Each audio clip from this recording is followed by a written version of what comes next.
This is Radar, from the Random Table, coming at you with another edition of Movie Reviews Observation number 180. I got to watch a full slate of 6 movies. First movie I watched was New Order, where they're like, this is proven to be the next prominent voice in international cinema, this Michael Franco, where it's like near future dystopia feels ripped from the headlines that haven't been written. Protests rage in the street, high society family prepares for a wedding. La la la la la, an employee seeks emergency funds to interrupt the thinning, but the party is soon by people going over. This movie was all over the place. The saving grace of this movie was it was barely an hour and 20 minutes. You had to read the subtitles to figure out what's going on as well. And it's just like the script was so horrible and it was all over the place that half of it didn't make any sense. Like they're showing rape scenes and all this other stuff. Like it's just a horrible movie. So yeah, throw this in the trash. New Order. Then I watched Spoiler Alert, and I was like, you know what? This movie's about an hour and like 52 minutes with credits. Starring Jim Parsons, Sally Field plays the love interest is, mother. And this is like a romantic drama based off a true story in a way about two guys who, are gay, and we live in 2023, so that's more common. And I was like, yeah, I'll watch this. It's a long drama. It's going to be boring. I can get work done. But I had to pause my movie, pause the movie to work on something or stop working on what I was working on because whoever wrote this script, Michael Showalter and Jim Parsons worked on it, whatever it is, it's like really well written and really well put together. The characters seem to be well fledged out. His TV obsession, his Smurfs obsession, and things are like. He's a journalist. He works for TV Guide, something I wish I did, like that sort of thing. And how his in-laws were interesting in the movie. And I'm usually known for Jim Parsons being in Big Bang Theory, or he's in like the occasional offshoot movie where he's barely in it. So this was like him to be a lead actor in a movie and it to actually like be who he is. So I thought it was well written. It's not for everyone if you don't want to watch a movie about a gay couple. But it was interesting. There was high stakes. I liked it. I thought it was pretty good. Better than I thought. Then I watched Magic Mike's Last Dance. And again, this is a movie franchise that probably should only got 1, not 3. But they throw in the whole pandemic, so it's been a long time. They showed, his former friends, like the guy who was in wrestling. And then you got Manganiello, and you got the other, and Bomber or whatever. Like, they were barely in the movie. They showed them, and they just had a cavalcade of star of no-name strippers and professional dancers and break dancers doing this. And the whole point of the movie is, like, Salma Hayek wants to, like, stick it to her ex-rich husband and put on this erotic, strip show, but, like, on stage. And the whole movie is about him, like, finding his next thing in life. If he's no longer a dancer, he's, like, a producer. It's also mixed with love story. And I didn't think it was horrible. It was an hour and 52 minutes. It wasn't that long for the movie, but I enjoyed it. Because the Magic Mike movie franchise is the type of movie that you just watch to enjoy. It's dumb, it's silly, it doesn't make any sense. And the fact that it was more of like a love story more than anything else, and like an underdog story, I liked it. I didn't hate it. I don't think the second and the third one are as good as the first one, but I still liked it. Channing Tatum is turned into himself not a bad actor. Obviously, Salma Hayek's a good actor. Then I watched Frank and Penelope. This is one of the worst movies I've ever watched. Okay, so it's like almost 2 hours long. It's 52 minutes. And it's some dude's wife is cheating on him. And he sees it. And he goes to some random strip club in the middle of nowhere. And meets a girl. And this girl puts a con on him with the owner of the place. But then it goes too far. And he attacks the owner. And the two of them go on the run. And they have this supposed love story that he wrote down in a journal. And this nurse is reading it to him while he's in his coma. Or someone's in a coma. And he's,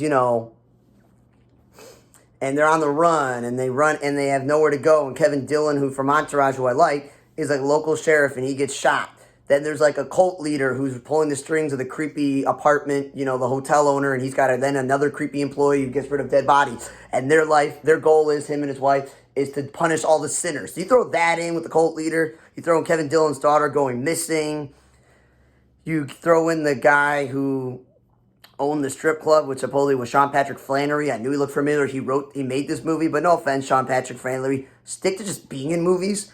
Don't make movies. This movie sucked. The dialogue, the drama was horrible. It made absolutely no sense whose diary was. And we know who diary was, but she was reading it to him. Did he get killed? Or were they reading it to the past, to the dude who was running the hotel, but working for the cult leader and stuff? and they probably should have died 90 so many times from point A to point B to point C and D that it's just kept going and going and going and going. It could be an 80th, 90-minute movie and be not the worst, one of the worst movies, just a bad movie. And then Sean Patrick Flannery somehow's alive, and he's following them through the drug cartel, and he's following them, and the movie ends with them being followed. Like, come on. There's no need for this movie to be a sequel. It's one of the worst things I've ever watched in my life. Throw that out.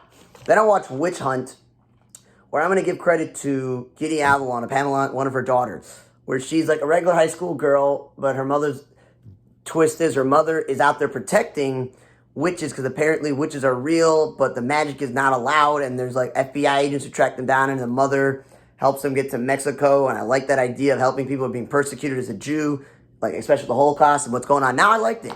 Elizabeth Mitchell from V and so many other things is the mother. Abigail Cohen is one of the girls who's a witch. And yeah, she's got her high school friends who like hate witches, and apparently like redheads are witches and stuff. And that's how you can tell. And it's 90-something minutes. I thought it wasn't the worst movie or the best, but it was solid. It was a watchable movie. They maybe consider this to be a horror film, but it's more like science fiction, that magic is real and it takes place. But I liked it. It's more that the actresses in this movie really sold it more than anything else. And being 90 minutes doesn't hurt either. Then I watched Spider-Man Across the Spideyverse. And man, the first one I thought was amazing. You had like Nicolas Cage and John Mulaney. This one has Oscar Isaac, Issa Rae, Andy Samberg, Daniel Kaluuya, Mahershala Ali is back. You know, obviously Brian Tyree Henry is back. Jason Schwartzman plays the villain. Jake Johnson's back. You know, Haley Steinfeld's back. And I was like, cool. This movie was a little bit confusing, a bit. But if you like paid attention to all the other Spider-Mans and all the cameos and all the you know, Easter eggs and all these characters that are all over the place, it was cool to see like all different Spider-Mans, all different kinds, and there being a story and them talking about canon.